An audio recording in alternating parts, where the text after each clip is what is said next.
2020년 10월 6일 큐티 말씀입니다. 에스겔 19장 1절로 14절입니다. 너는 이스라엘 고관들을 위하여 애가를 지어 부르라. 내 어머니는 무엇이냐? 암사자라.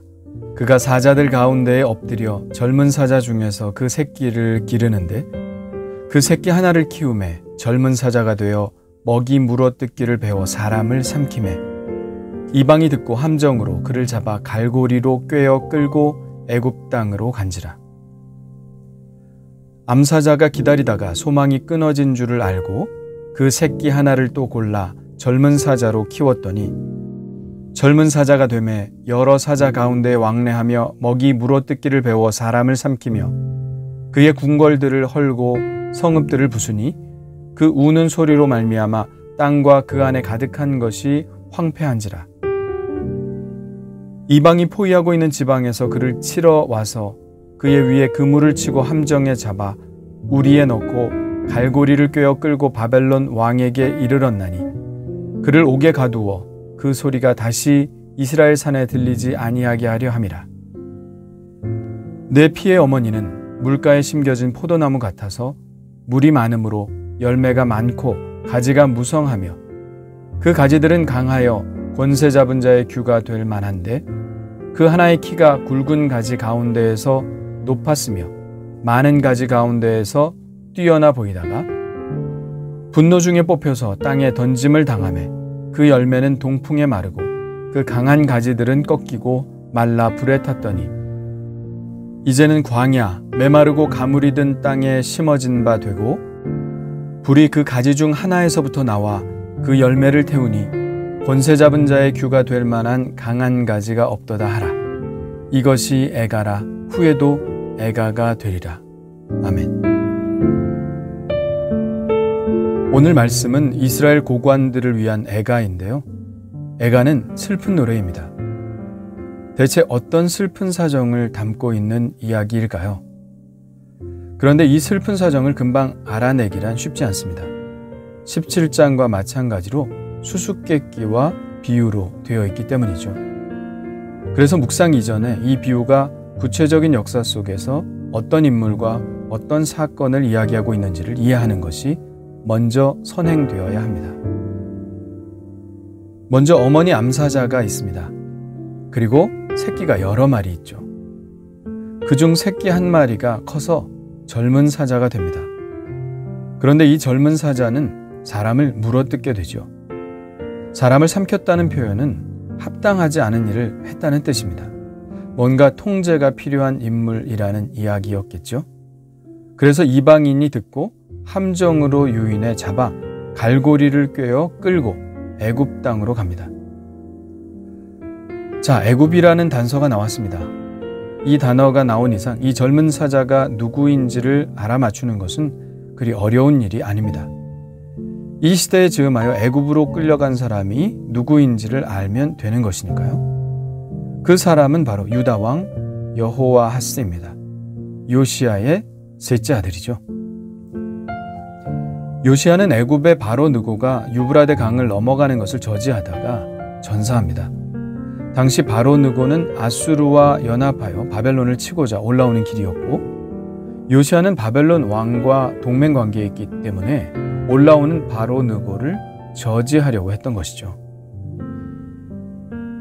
요시야가 전쟁에서 죽자 백성들은 요시야의 셋째 아들인 여호와하스를 왕으로 삼습니다. 여호와하스는 유다 방백인 예레미야의 딸 하무달의 아들로 유다의 방백들은 그를 왕으로 삼아 계속해서 요시야처럼 바벨론과의 동맹 관계를 유지하기를 원했죠.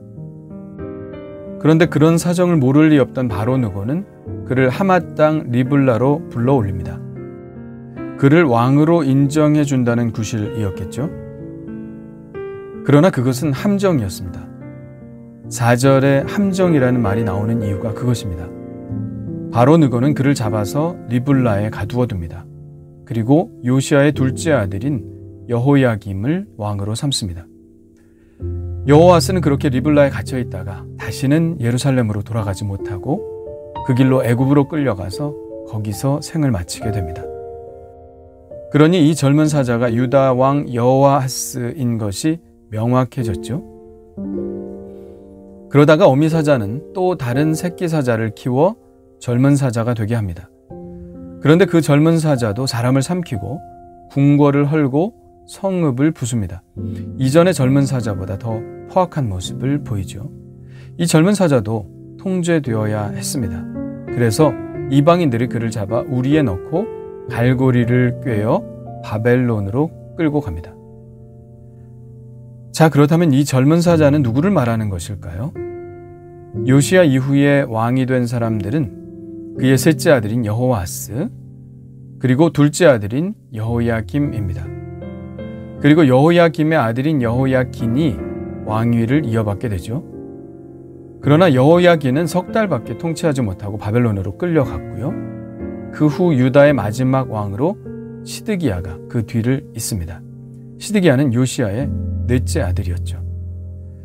자, 그렇다면 이 4명의 왕들 중에 바벨론으로 끌려간 왕은 누구일까요? 예, 2명입니다. 앞서 이야기했던 여호야긴과 마지막 왕 시드기야입니다. 한 어머니 암사자의 자식이라는 이 이야기를 그대로 놓고 보자면 이 젊은 사자가 시드기야가 맞습니다. 시드기야의 어머니와 애굽으로 끌려갔던 여호아하스의 어머니가 같죠.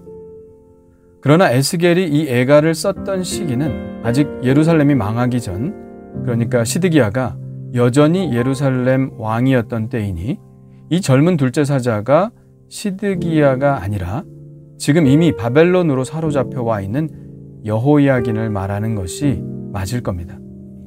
그러니까 여기서 암사자는 바로 유다의 왕조를 뜻하는 것이죠.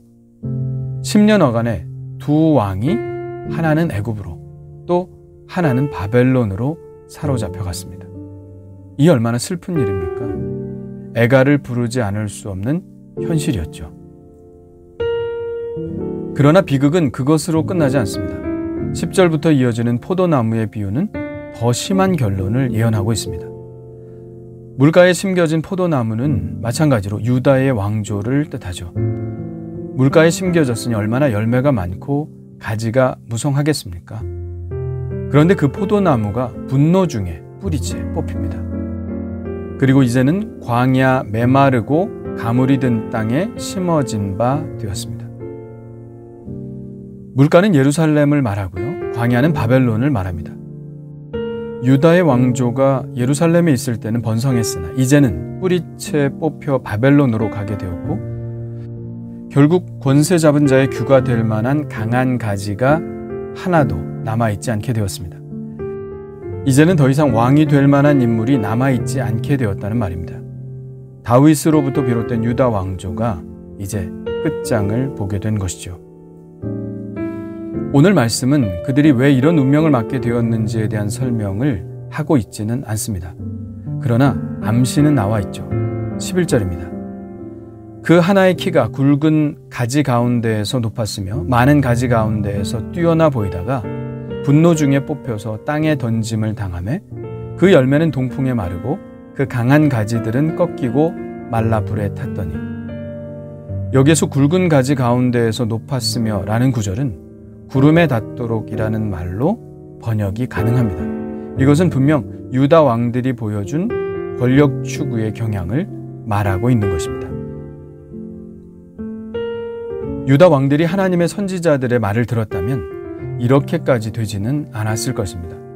그러나 그들이 하나님의 말씀을 무시하고 자신들이 가진 권력을 강화하려는 인간적인 수단을 썼기 때문에 그들의 이런 권력 추구의 성향들이 결국 이런 불운을 초래한 것입니다. 그리고 2명의 왕이 이미 사로잡혀간 상황 속에서도 계속해서 권력을 추구했던 시드기야 왕이 유다 왕국 멸망의 방점을 찍게 되었죠. 14절이 그 말씀을 하고 있는 것입니다. 불이 그 가지 중 하나에서부터 나와 그 열매를 태우니 권세 잡은 자의 규가 될 만한 강한 가지가 없도다. 다 끝나버린 것이죠. 이런 우화가 있습니다. 어떤 사람이 절벽에서 떨어지다가 나무 줄기를 잡고 매달려 있습니다. 엎친 데 덮친 격으로 그 나무 뿌리를 쥐가 갉아먹고 있죠. 그런데 나무 위에 있는 벌통에서 꿀이 흘러나오고 있습니다.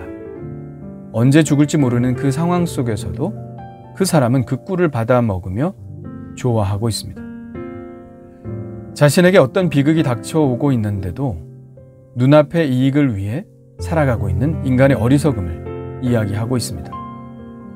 하나님의 나라는 점점 다가오고 있는데 권력을 추구하고 자기의 이익을 추구하며 꿀을 빨고 즐거워하고 있는 사람, 혹시 나 자신은 아닌지 생각해 볼 일입니다.